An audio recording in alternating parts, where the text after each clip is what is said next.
تفہیم القرآن سید ابوالعلا مودودی سورہ نمل آیات 59 تا 93۔ اعوذ باللہ من الشیطان الرجیم بسم اللہ الرحمن الرحیم۔ قل الحمد للہ، اے نبی صلی اللہ علیہ وسلم کہہ دیجئے حمد ہے اللہ کے لیے۔ تفسیر: یہاں سے دوسرا خطبہ شروع ہوتا ہے اور یہ فقرہ اس کی تمہید ہے۔ اس تمہید سے یہ سبق سکھایا گیا ہے کہ مسلمانوں کو اپنی تقریر کا آغاز کس طرح کرنا چاہیے۔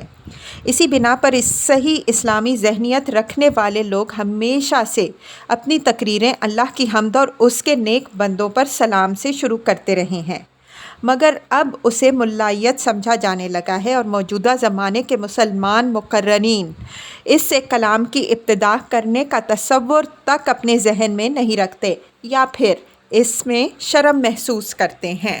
وَسَلَامٌ عَلَىٰ عِبَادِهِ الَّذِينَ اصْطَفَىٰ، اور سلام اس کے ان بندوں پر جنہیں اس نے برگزیدہ کیا ہے۔ اللہ خیر عما یشرکون، ان سے پوچھو اللہ بہتر ہے یا وہ معبود جنہیں یہ لوگ اس کا شریک بنا رہے ہیں۔ تفسیر: بظاہر یہ سوال بڑا عجیب معلوم ہوتا ہے کہ اللہ بہتر ہے یا یہ معبودان باطل۔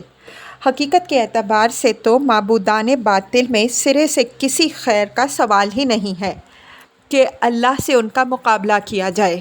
رہے مشرکین تو وہ بھی اس غلط فہمی میں مبتلا نہ تھے کہ اللہ کا اور ان کے معبودوں کا کوئی مقابلہ ہے، لیکن یہ سوال ان کے سامنے اس لیے رکھا گیا ہے کہ وہ اپنی غلطی پر متنبہ ہوں۔ ظاہر ہے کہ کوئی شخص دنیا میں کوئی کام بھی اس وقت تک نہیں کرتا جب تک وہ اپنے نزدیک اس میں کسی بھلائی یا فائدے کا خیال نہ رکھتا ہو۔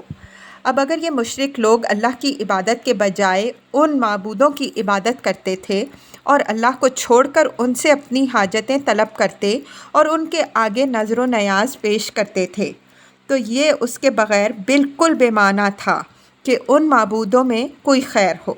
اسی بنا پر ان کے سامنے صاف الفاظ میں یہ سوال رکھا گیا کہ بتاؤ اللہ بہتر ہے یا تمہارے یہ معبود، کیونکہ اس دو ٹوک سوال کا سامنا کرنے کی ان میں ہمت نہ تھی۔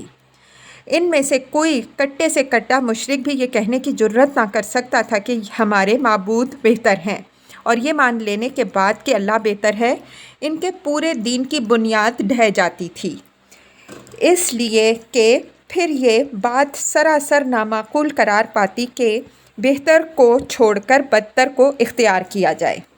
اس طرح قرآن نے تقریر کے پہلے ہی فقرے میں مخالفین کو بے بس کر دیا۔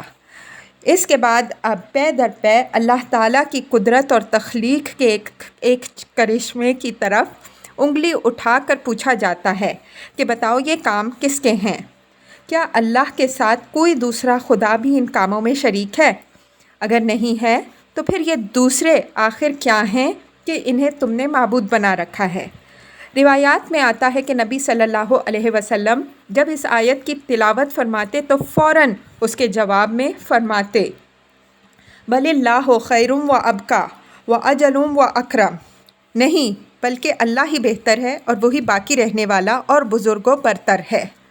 امن خلق السماوات والارض وانزل لکم من السماء ماء انبتنا بہ حدائق ذات بہجہ، بھلا وہ کون ہے جس نے آسمانوں اور زمین کو پیدا کیا اور تمہارے لیے آسمان سے پانی برسایا اور پھر اس کے ذریعے سے وہ خوش نما باغ اگائے۔ ما کان لکم ان تنبتوا شجرہا، اس کے درختوں کا اگانا تمہارے بس میں نہ تھا۔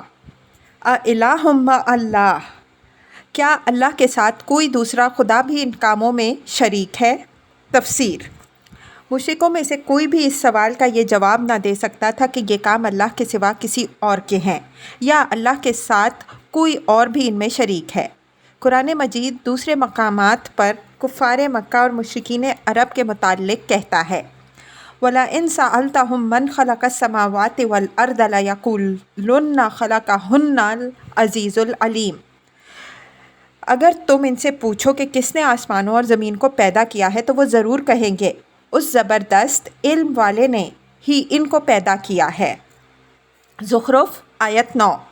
وَلَئِن سَأَلْتَهُم مَّنْ خَلَقَهُمْ لَيَقُولُنَّ اللَّهُ، اور اگر تم ان سے پوچھو کہ خود انہیں کس نے پیدا کیا ہے تو وہ ضرور کہیں گے کہ اللہ نے۔ زخرف 87 وَلَئِن سَأَلْتَهُم مَّن نَّزَّلَ مِنَ السَّمَاءِ مَاءً فَأَحْيَا بِهِ الْأَرْضَ مِن بَعْدِ مَوْتِهَا لَيَقُولُنَّ اللَّهُ، اور اگر ان سے پوچھو کہ کس نے آسمان سے پانی برسایا اور مردہ پڑی ہوئی زمین کو جلا اٹھایا تو وہ ضرور کہیں گے اللہ نے۔ عنکبوت 63 قُلْ مَن يَرْزُقُكُم مِّنَ السَّمَاءِ وَالْأَرْضِ إِلَٰ وَمَن يُدَبِّرُ الْأَمْرَ فَسَيَقُولُونَ اللَّهُ، ان سے پوچھو کون تم کو آسمان اور زمین سے رزق دیتا ہے، یہ سماعت اور بینائی کی قوتیں کس کے اختیار میں ہے، کون جاندار کو بے جان میں سے اور بے جان کو جاندار میں سے نکالتا ہے، کون اس نظام عالم کی تدبیر کر رہا ہے، وہ ضرور کہیں گے اللہ۔ یونس 31 عرب کے مشرکین ہی نہیں، دنیا بھر کے مشرکین بالعموم یہی مانتے تھے اور آج بھی مانتے ہیں کہ کائنات کا خالق اور نظام کائنات کا مدبر اللہ تعالیٰ ہی ہے۔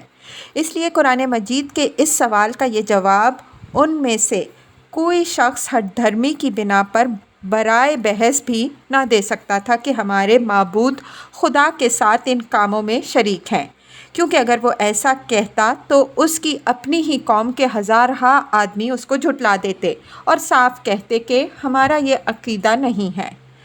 اس سوال اور اس کے بعد کے سوالات میں صرف مشرکین ہی کے شرک کا ابطال نہیں ہے بلکہ دہریوں کی دہریت کا ابطال بھی ہے۔ مثلاً اسی پہلے سوال میں پوچھا گیا ہے کہ یہ بارش برسانے والا اور اس کے ذریعے سے ہر طرح کی نباتات اگانے والا کون ہے؟ اب غور کیجئے، زمین میں اس مواد کا ٹھیک سطح پر یا سطح سے متصل موجود ہونا جو بے شمار مختلف اقسام کی نباتی زندگی کے لیے درکار ہے، اور پانی کے اندر ٹھیک وہ اوصاف موجود ہونا جو حیوانی اور نباتاتی زندگی کی ضروریات کے مطابق ہیں، اور اس پانی کا پے در پے سمندروں سے اٹھایا جانا اور زمین کے مختلف حصوں میں وقتاً فوقتاً ایک باقاعدگی کے ساتھ برسایا جانا، اور زمین، ہوا، پانی اور درجہ حرارت وغیرہ مختلف قوتوں کے درمیان ایسا متناسب تعاون قائم کرنا کہ اس سے نباتی زندگی کو نشو و نما نصیب ہو اور وہ ہر طرح کی حیوانی زندگی کے لیے اس کی بے شمار ضروریات پوری کرے۔ کیا یہ سب کچھ ایک حکیم کی منصوبہ بندی اور دانشمندانہ تدبیر اور غالب قدرت اور ارادہ کے بغیر خود بخود اتفاقاً ہو سکتا ہے؟ اور کیا یہ ممکن ہے کہ یہ اتفاقی حادثہ مسلسل ہزارہا برس بلکہ لاکھوں کروڑوں برس تک اسی باقاعدگی کے ساتھ رونما ہوتا چلا جائے؟ صرف ایک ہٹ دھرم آدمی ہی جو تعصب میں اندھا ہو چکا ہو اسے ایک امر اتفاقی کہہ سکتا ہے۔ کسی راستی پسند عاقل انسان کے لیے ایسا لغو دعویٰ کرنا اور ماننا ممکن نہیں ہے۔ بل ہم قوم یعدلون، نہیں بلکہ یہی لوگ راہ راست سے ہٹ کر چلے جا رہے ہیں۔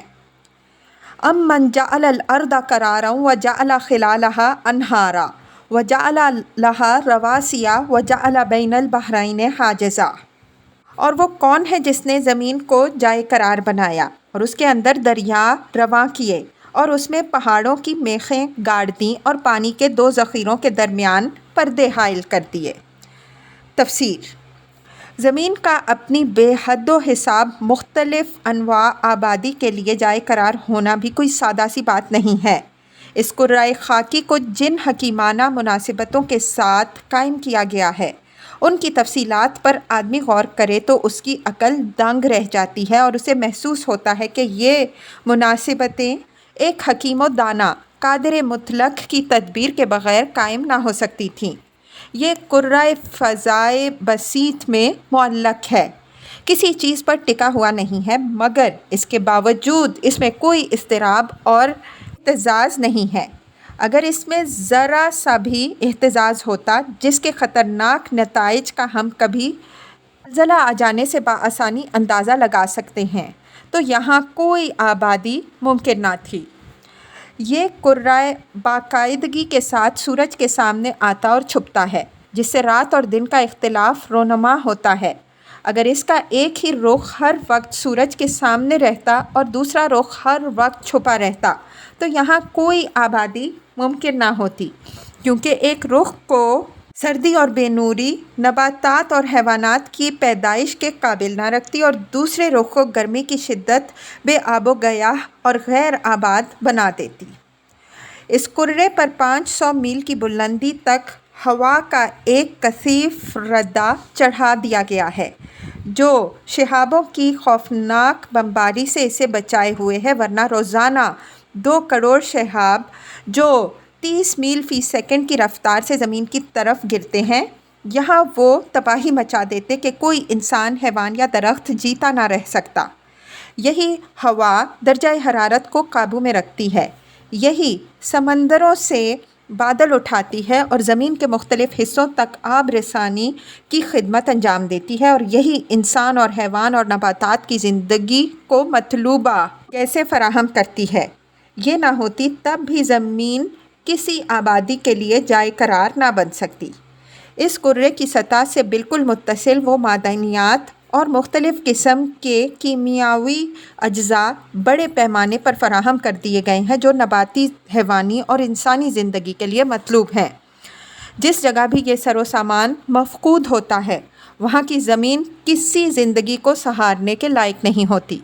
اس کرے پر سمندروں، دریاؤں، جھیلوں، چشموں اور زیر زمین سوتوں کی شکل میں پانی کا بڑا عظیم الشان ذخیرہ فراہم کر دیا گیا ہے، اور پہاڑوں پر بھی اس کے بڑے بڑے ذخائر کو منجمد کرنے اور پھر پگھلا کر بہانے کا انتظام کیا گیا ہے۔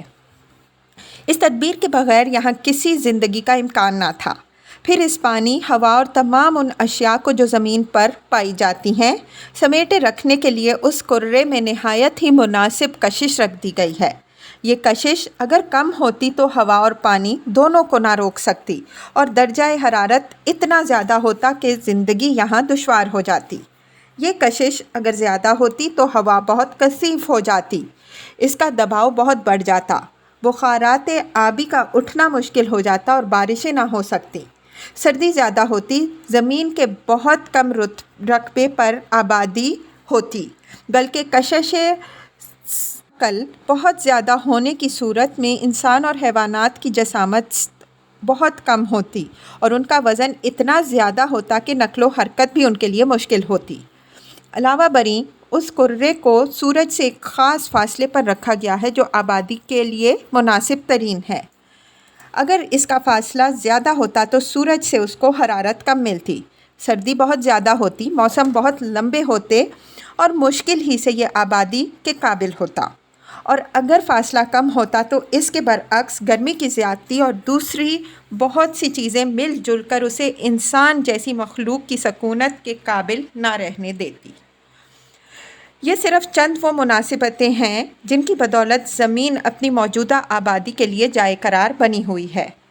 کوئی شخص عقل رکھتا ہو اور ان امور کو نگاہ میں رکھ کر سوچے تو وہ ایک لمحے کے لیے بھی یہ تصور نہ کر سکے کہ کسی خالق حکیم کی منصوبہ سازی کے بغیر یہ مناسبتیں محض ایک حادثے کے نتیجے میں خود بخود قائم ہو گئی ہیں، اور نہ یہ گمان کر سکتا ہے کہ اس عظیم الشان تخلیقی منصوبے کو بنانے اور روح بعمل لانے میں کسی دیوی یا دیوتا یا جن یا نبی یا ولی یا فرشتے کا کوئی دخل ہے۔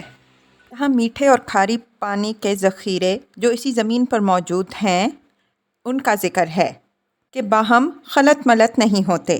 زیر زمین پانی کی سوتیں بسا اوقات ایک ہی علاقے میں کھاری پانی الگ اور میٹھا پانی الگ لے کر چلتی ہیں۔ کھاری پانی کے سمندر تک میں بعض مقامات پر میٹھے پانی کے چشمے رواں ہوتے ہیں اور ان کی دھار سمندر کے پانی سے اس طرح الگ ہوتی ہے کہ بحری مسافر اس میں سے پینے کے لیے پانی حاصل کر سکتے ہیں۔ الہ مع اللہ، کیا اللہ کے ساتھ کوئی اور خدا بھی ان کاموں میں شریک ہے؟ بل اکثرہم لا یعلمون، بلکہ ان میں سے اکثر لوگ نادان ہیں۔ امن یجیب المضطر اذا دعاہ ویکشف السوء ویجعلکم خلفاء الارض، کون ہے جو بے قرار کی دعا سنتا ہے جب کہ وہ اسے پکارے اور کون اس کی تکلیف رفع کرتا ہے، اور کون ہے جو تمہیں زمین کا خلیفہ بناتا ہے۔ تفسیر: مشرکین عرب خود اس بات کو جانتے اور مانتے تھے کہ مصیبت کو ٹالنے والا حقیقت میں اللہ ہی ہے۔ چنانچہ قرآن مجید میں جگہ جگہ انہیں یاد دلایا گیا ہے کہ جب تم پر کوئی سخت وقت آتا ہے تو تم خدا ہی سے فریاد کرتے ہو، مگر جب وہ وقت ٹل جاتا ہے تو خدا کے ساتھ دوسروں کو شریک کرنے لگتے ہو۔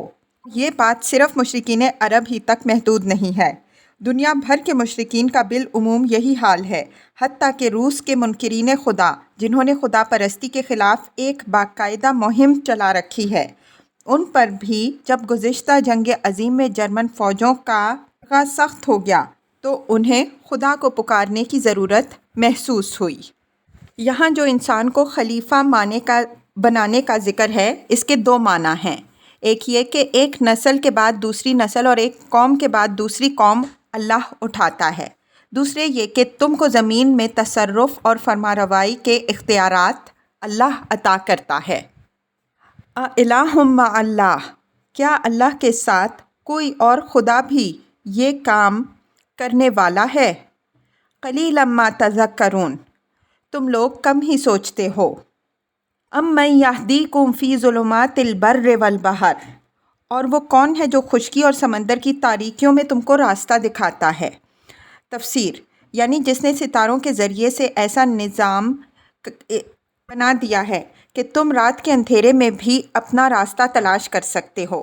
یہ بھی اللہ ہی کی حکیمانہ تدبیروں میں سے ایک ہے کہ اس نے بحری اور بری سفروں میں انسان کی رہنمائی کے لیے وہ ذرائع پیدا کر دیے ہیں جن سے وہ اپنی سمت سفر اور منزل مقصود کی طرف اپنی راہ متعین کرتا ہے۔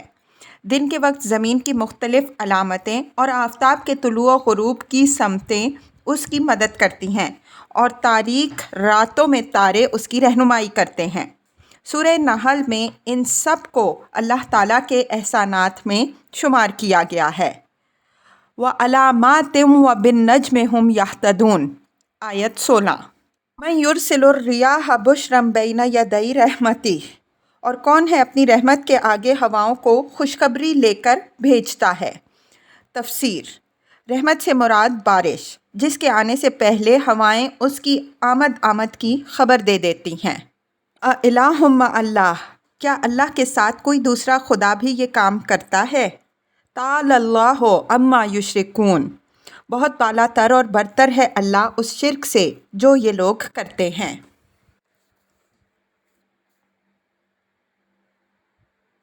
امن یبدأ الخلق ثم یعیدہ، اور وہ کون ہے جو خلق کی ابتدا کرتا ہے اور پھر اس کا اعادہ کرتا ہے۔ تفسیر: یہ سادہ سی بات جس کو ایک جملے میں بیان کر دیا گیا ہے، اپنے اندر ایسی تفصیلات رکھتی ہے کہ آدمی ان کی گہرائی میں جتنی دور تک اترتا جاتا ہے، اتنے ہی وجود الہ اور وحدت الہ کے شواہد اسے ملتے چلے جاتے ہیں۔ پہلے تو بجائے خود تخلیق ہی کو دیکھیے۔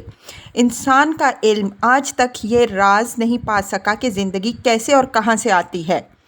اس وقت تک مسلم سائنٹیفک حقیقت یہی ہے کہ بے جان مادے کی محض ترکیب سے خود بخود جان پیدا نہیں ہو سکتی۔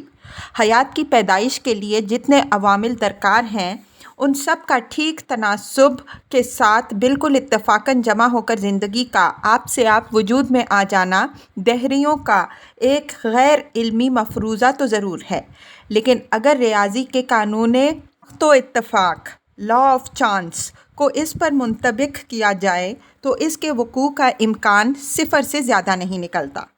اب تک تجربی طریقے پر سائنٹیفک کے معمولوں لیبارٹریز میں بے جان مادے سے جاندار مادہ پیدا کرنے کی جتنی بھی کوششیں کی گئی ہیں، تمام ممکن تدابیر استعمال کرنے کے باوجود وہ سب قطعی ناکام ہو چکی ہیں۔ زیادہ سے زیادہ جو چیز پیدا کی جا سکی ہے وہ صرف وہ مادہ ہے جسے اصطلاح میں ڈی این اے کہا جاتا ہے۔ یہ وہ مادہ ہے جو زندہ خلیوں میں پایا جاتا ہے۔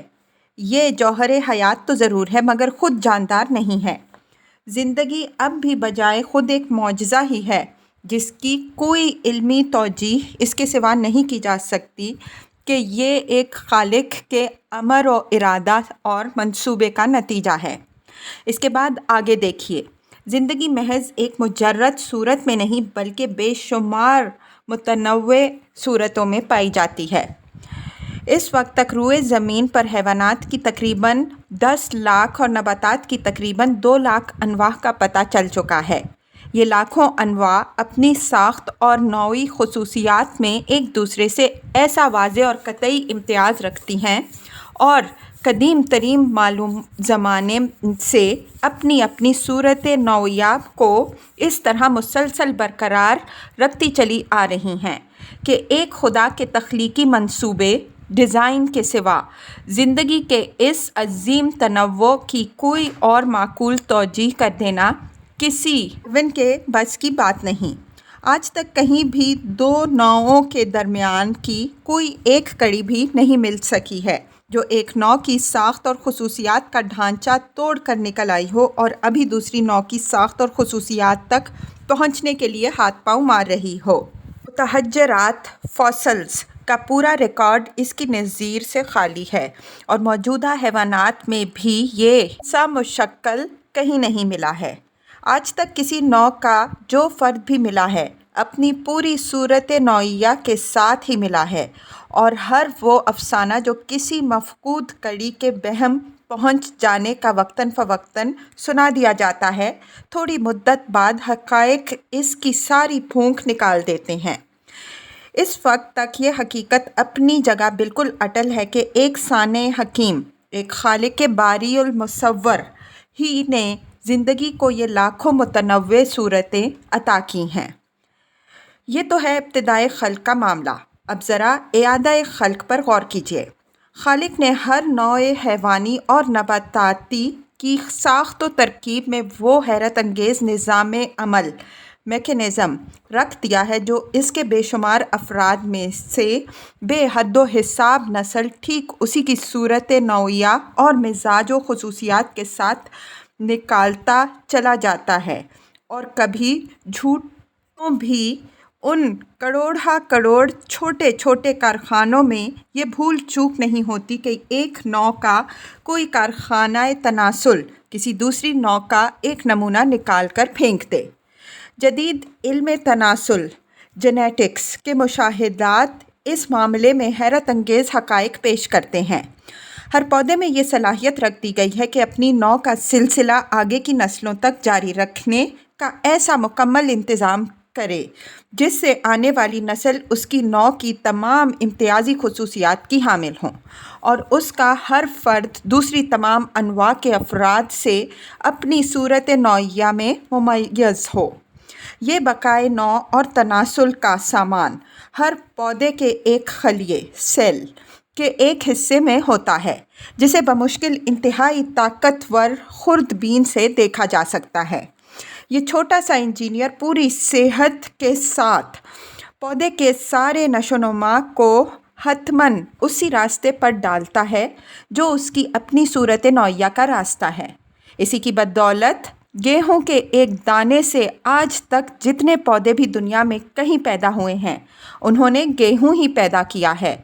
کسی آب و ہوا اور کسی ماحول میں یہ حادثہ کبھی رونما نہیں ہوا کہ دانہ ایک گندم کی نسل سے کوئی ایک ہی دانہ جو پیدا ہو جاتا۔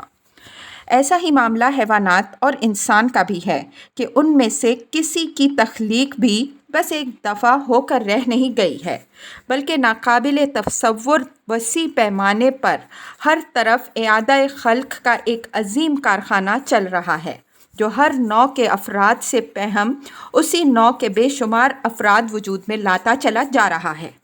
اگر کوئی شخص تفاوت و تناسل کے اس خوردبینی تخم کو دیکھے جو تمام نوعی امتیازات اور موروثی خصوصیات کو اپنے ذرا سے وجود کے بھی محض ایک حصے میں لیے ہوئے ہوتا ہے اور پھر اس انتہائی نازک اور پیچیدہ عضوی نظام اور بے انتہا لطیف اور پرپیچ عملیات پروگریسز کو دیکھے جن کی مدد سے ہر نوع کے ہر فرد کا تخم تناسل اسی نوع کا وجود میں لاتا ہے تو وہ ایک لمحے کے لیے بھی یہ تصور نہیں کر سکتا کہ ایسا نازک اور پیچیدہ نظام عمل کبھی خود بخود بن سکتا ہے اور پھر مختلف انواع کے اربوں ملین افراد میں آپ سے آپ ٹھیک چلتا بھی رہ سکتا ہے۔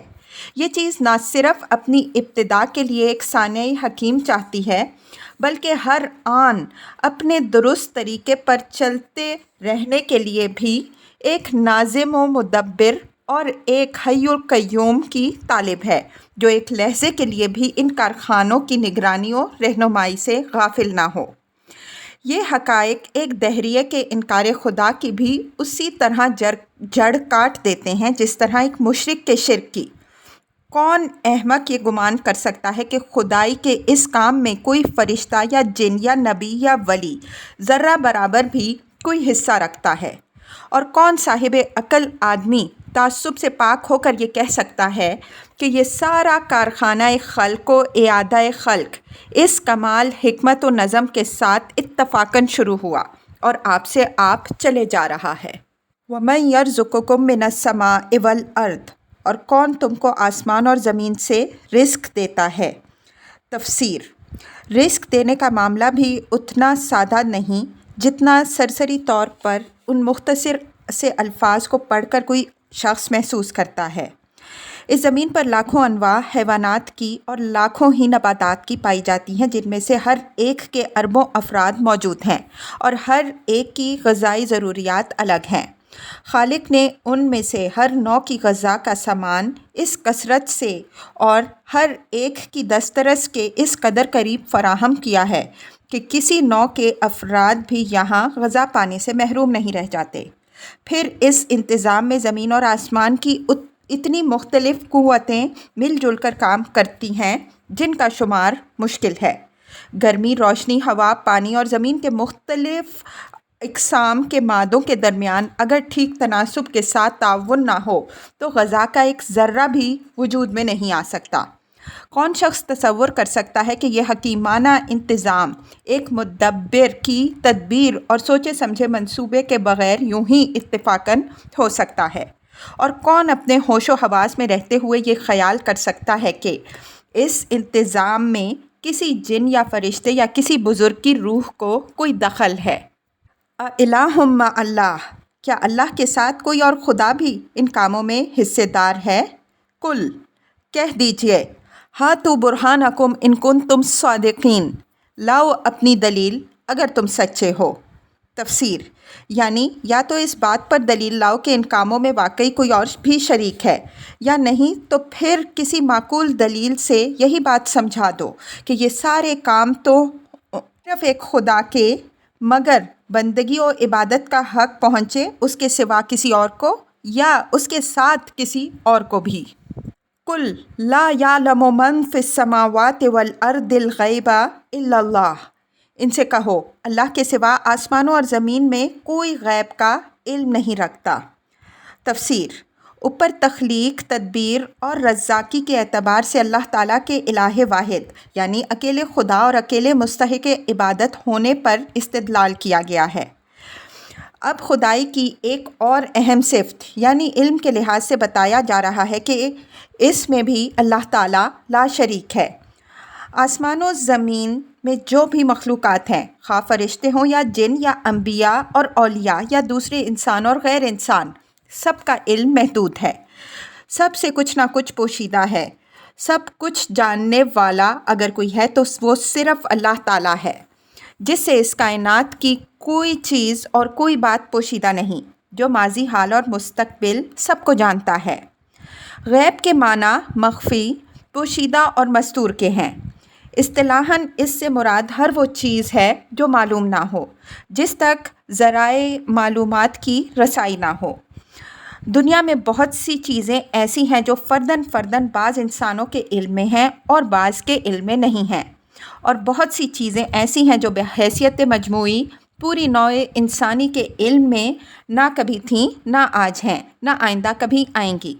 ایسا ہی معاملہ جنوں اور فرشتوں اور دوسری مخلوقات کا بھی ہے کہ بعض چیزیں ان میں سے کسی سے مخفی اور کسی کو معلوم ہیں، اور بے شمار چیزیں ایسی ہیں جو ان سب سے مخفی ہیں اور کسی کو بھی معلوم نہیں۔ یہ تمام اقسام کے غیب صرف ایک ذات پر روشن ہے اور وہ اللہ تعالیٰ کی ذات ہے۔ اس کے لیے کوئی چیز غیب نہیں ہے، سب شہادت ہی شہادت ہے۔ اس حقیقت کو بیان کرنے میں سوال کا وہ طریقہ اختیار نہیں کیا جا سکتا جو اوپر تخلیق و تدبیر کائنات اور رزاقی کے بیان میں اختیار کیا گیا ہے۔ اس کی وجہ یہ ہے کہ ان صفات کے آثار تو بالکل نمایاں ہیں جنہیں ہر شخص دیکھ رہا ہے، اور ان کے بارے میں کفار و مشرکین تک یہ مانتے ہیں اور مانتے تھے کہ یہ سارے کام خدا کے ہی ہیں۔ اس لیے وہاں طرز استدلال یہ تھا کہ جب یہ سارے کام اللہ ہی کے ہیں اور کوئی ان میں اس کا شریک نہیں، تو پھر خدائی میں تم نے دوسروں کو کیسے شریک بنا لیا اور عبادت کے مستحق وہ کس طرح بن گئے؟ لیکن علم کی صفت اپنے کوئی محسوس آثار نہیں رکھتی جن کی طرف اشارہ کیا جا سکے۔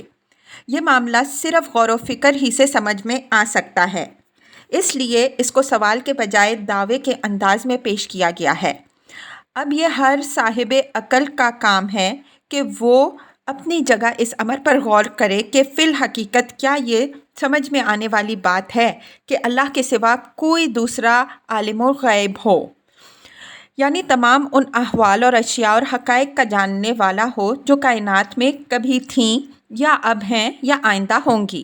اور اگر کوئی دوسرا عالم الغیب نہیں ہے اور نہیں ہو سکتا، تو پھر کیا یہ بات عقل میں آتی ہے کہ جو لوگ پوری طرح حقائق اور احوال سے واقف ہی نہیں ہیں، ان میں سے کوئی بندوں کا فریاد رس اور حاجت روا اور مشکل کشا ہو سکے؟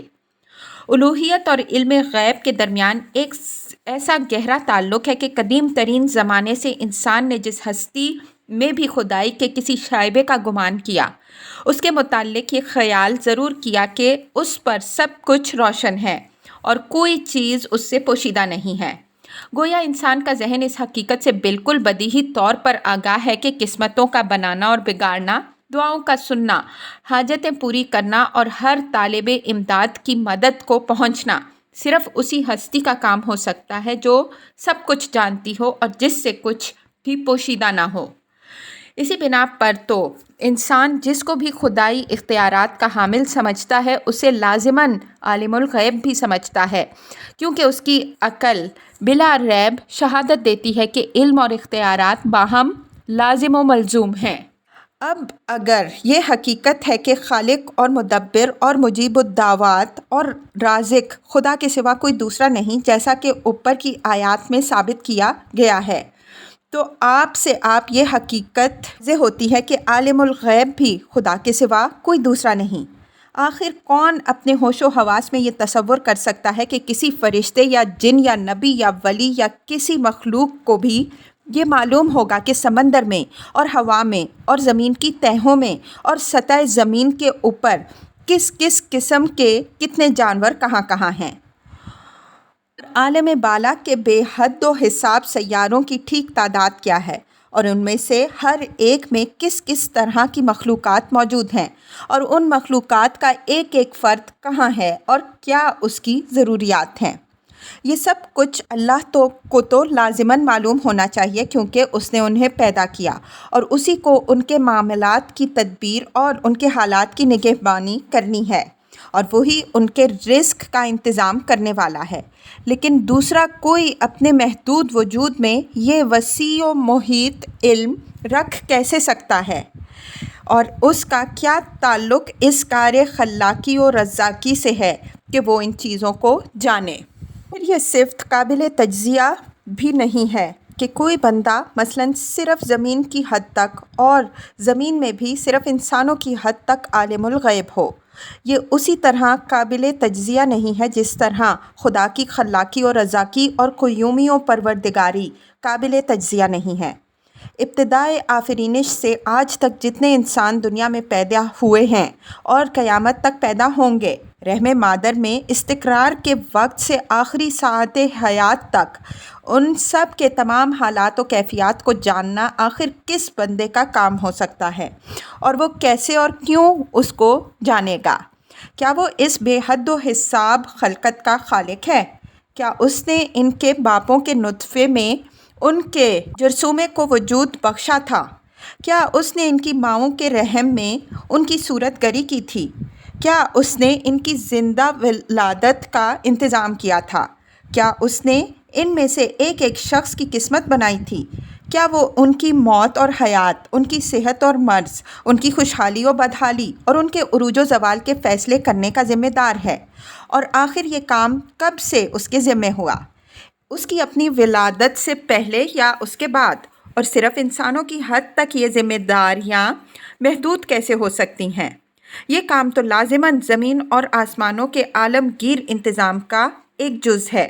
جو ہستی ساری کائنات کی تدبیر کر رہی ہے، وہی تو انسان کی پیدائش و موت اور اس کے رزق کی تنگی و کشادگی اور ان کی قسمتوں کے بناؤ اور بگاڑ کی ذمہ دار ہو سکتی ہے۔ اسی بنا پر یہ اسلامی عقیدہ ہے کہ عالم الغیب اللہ تعالیٰ کے سوا کوئی دوسرا نہیں۔ اللہ تعالیٰ اپنے بندوں میں سے جس پر چاہے اور جس قدر چاہے اپنی معلومات کا کوئی گوشہ کھول دے اور کسی غیب یا بعض غیوب کو اس پر روشن کر دے، لیکن علم غیب بحیثیت مجموعی کسی کو نصیب نہیں، اور عالم الغیب ہونے کی صفت صرف اللہ رب العالمین کے لیے مخصوص ہے۔ وَعِندَهُ مَفَاتِيحُ الْغَيْبِ لَا يَعْلَمُهَا إِلَّا هُوَ، اور اسی کے پاس غیب کی کنجیاں ہیں، انہیں کوئی نہیں جانتا اس کے سوا۔ انعام 59۔ ان اللہ عنده علم الساعۃ وینزل الغیث ویعلم ما فی الارحام وما تدری نفس ماذا تکسب غدا وما تدری نفس بأی ارض تموت۔ اللہ ہی کے پاس ہے قیامت کا علم، اور وہی بارش نازل کرنے والا ہے، اور وہی جانتا ہے کہ ماؤں کے رحم میں کیا پرورش پا رہا ہے، اور کوئی متنفس نہیں جانتا کہ کل وہ کیا کمائی کرے گا، اور کوئی متنفس یہ خبر نہیں رکھتا کہ کس سرزمین میں اس کو موت آئے گی۔ لقمان 34۔ یعلم ما بین ایدیہم وما خلفہم ولا یحیطون بشیء من علمہ الا بما شاء۔ وہ جانتا ہے جو کچھ مخلوقات کے سامنے ہے اور جو کچھ ان سے اوجھل ہے، اور اس کے علم میں سے کسی چیز پر بھی وہ احاطہ نہیں کر سکتے الا یہ کہ وہ جس چیز کا چاہے انہیں علم دے دے۔ بقرہ 255۔ قرآن مجید مخلوقات کے لیے علم غیب کی اس عام اور مطلق نفی پر بھی اتفاق نہیں کرتا، بلکہ خاص طور پر انبیاء علیہم السلام اور خود محمد صلی اللہ علیہ وسلم کے بارے میں اس امر کی صاف صاف تصریح کرتا ہے کہ وہ عالم الغیب نہیں ہیں، اور ان کو غیب کا صرف اتنا علم اللہ تعالیٰ کی طرف سے دیا گیا ہے جو رسالت کی خدمت انجام دینے کے لیے درکار تھا۔ سورہ انعام آیت 50، اعراف 187، التوبہ 101، ہود 31، احزاب 63، احقاف 9، تحریم 3، جن آیات 26 تا 28 اس معاملے میں کسی اشتباہ کی گنجائش نہیں چھوڑتی۔ قرآن کی یہ تمام تصریحات زیر بحث آیت کی تائید و تشریح کرتی ہیں، جن کے بعد اس امر میں کسی شک کی گنجائش نہیں رہتی کہ اللہ تعالیٰ کے سوا کسی کو عالم الغیب سمجھنا اور یہ سمجھنا کہ کوئی دوسرا بھی جمیع ما کان و ما یکون کا علم رکھتا ہے، قطعاً ایک غیر اسلامی عقیدہ ہے۔ شیخین ترمذی، نسائی، امام احمد، ابن جریر اور ابن ابی حاتم نے صحیح سندوں کے ساتھ حضرت عائشہ رضی اللہ عنہا کا یہ قول نقل کیا ہے کہ ترجمہ، جس نے یہ دعویٰ کیا کہ نبی صلی اللہ علیہ وسلم جانتے ہیں کہ کل کیا ہونے والا ہے، اس نے اللہ پر سخت جھوٹ کا الزام لگایا، کیونکہ اللہ فرماتا ہے، اے نبی تم کہہ دو کہ غیب کا علم اللہ کے سوا آسمانوں اور زمین کے رہنے والوں میں سے کسی کو بھی نہیں ہے۔ ابن منذر حضرت عبداللہ بن عباس رضی اللہ عنہ کے مشہور شاگرد اکرمہ سے روایت کرتے ہیں کہ ایک شخص نے نبی صلی اللہ علیہ وسلم سے پوچھا، اے محمد صلی اللہ علیہ وسلم، قیامت کب آئے گی اور ہمارے علاقے میں قحط برپا ہے، بارش کب ہوگی، اور میری بیوی حاملہ ہے، وہ لڑکا جنے گی یا لڑکی، اور یہ جو مجھے معلوم ہے کہ میں نے آج کیا کمایا، کل میں کیا کماؤں گا، اور یہ تو مجھے معلوم ہے کہ میں کہاں پیدا ہوا، مروں گا کہاں۔ ان سوالات کے جواب میں سورہ لقمان کی وہ آیت حضور صلی اللہ علیہ وسلم نے سنائی جو اوپر ہم نے نقل کی ہے۔ پھر بخاری و مسلم اور دوسری کتب حدیث کی وہ مشہور روایت بھی اسی کی تائید کرتی ہیں، جس میں ذکر ہے کہ صحابہ کرام رضی اللہ عنہم اجمعین کے مجمع میں حضرت جبریل علیہ السلام نے انسانی شکل میں آ کر حضور صلی اللہ علیہ وسلم سے جو سوالات کیے تھے ان میں سے ایک یہ بھی تھا کہ قیامت کب آئے گی۔ حضور صلی اللہ علیہ وسلم نے جواب دیا، جس سے پوچھا جا رہا ہے وہ خود پوچھنے والے سے زیادہ اس کے بارے میں کوئی علم نہیں رکھتا۔ پھر فرمایا، یہ ان 5 چیزوں میں سے ہے جن کا علم اللہ کے سوا کسی کو نہیں، اور یہی مذکورہ بالا آیت حضور صلی اللہ علیہ وسلم نے تلاوت فرمائی۔ وما یشعرون ایان یبعثون، اور وہ نہیں جانتے کہ کب وہ اٹھائے جائیں گے۔ تفسیر، یعنی دوسرے جن کے متعلق یہ گمان کیا جاتا ہے کہ وہ عالم الغیب ہیں، اور اسی بنا پر جن کو تم لوگوں نے خدائی میں شریک ٹھہرا لیا ہے، ان بیچاروں کو تو خود اپنے مستقبل کی خبر نہیں ہے۔ وہ نہیں جانتے کہ کب قیامت کی وہ گھڑی آئے گی جب اللہ تعالیٰ ان کو دوبارہ اٹھا کھڑا کرے گا۔ بل ادارک علمہم فی الآخرہ، بلکہ آخرت کا تو علم ہی ان لوگوں سے گم ہو گیا۔ بل ہم فی شک منہا، بلکہ یہ اس کی طرف سے شک میں ہیں۔ بل ہم منہا عمون، بلکہ یہ اس سے اندھے ہیں۔ تفسیر، الوہیت کے بارے میں ان لوگوں کی بنیادی غلطیوں پر متنبہ کرنے کے بعد اب یہ بتایا جا رہا ہے کہ یہ لوگ جو ان شدید گمراہیوں میں پڑے ہوئے ہیں، اس کی وجہ یہ نہیں ہے کہ غور و فکر کے بعد یہ کسی دلیل و برہان سے اس نتیجے پر پہنچے ہیں کہ خدائی میں در حقیقت کسی دوسری ہستی اللہ تعالیٰ کے ساتھ شرکت ہے، بلکہ اس کی اصلی وجہ یہ ہے کہ انہوں نے کبھی سنجیدگی کے ساتھ غور و فکر ہی نہیں کیا، کیونکہ یہ لوگ آخرت سے بے خبر ہیں، یا اس کی طرف سے شک میں ہیں، یا اس سے اندھے بنے ہوئے ہیں۔ اس لیے فکر عقبہ سے بے نیازی نے ان کے اندر سراسر ایک غیر ذمہ دارانہ رویہ پیدا کر دیا ہے۔ یہ کائنات اور خود اپنی زندگی کے حقیقی مسائل کے بارے میں سرے سے کوئی سنجیدگی رکھتے ہی نہیں۔ ان کو اس کی پرواہ ہی نہیں ہے کہ حقیقت کیا ہے اور ان کا فلسفہ حیات اس حقیقت سے مطابقت رکھتا ہے یا نہیں، کیونکہ ان کے نزدیک آخر کار مشرک اور دہریے اور موحد سب کو مر کر مٹی ہو جانا ہے، اور کسی چیز کا بھی کوئی نتیجہ نہیں نکلنا۔ آخرت کا یہ مضمون اس سے پہلے کی آیت کے اس فقرے سے نکلا ہے کہ وہ نہیں جانتے کہ کب وہ اٹھائے جائیں گے۔ اس فقرے میں تو یہ بتایا گیا تھا کہ جن کو معبود بنایا جاتا ہے، اور ان میں فرشتے، جن، انبیاء علیہم السلام اور اولیاء سب شامل ہیں، ان میں سے کوئی بھی آخرت کے وقت سے واقف نہیں ہے کہ وہ کب آئے گی۔ اس کے بعد اب عام مشرکین و کفار کے بارے میں 3 باتیں ارشاد ہوئیں۔ اول یہ کہ وہ سرے سے یہی بات نہیں جانتے کہ آخرت کبھی ہوگی بھی یا نہیں۔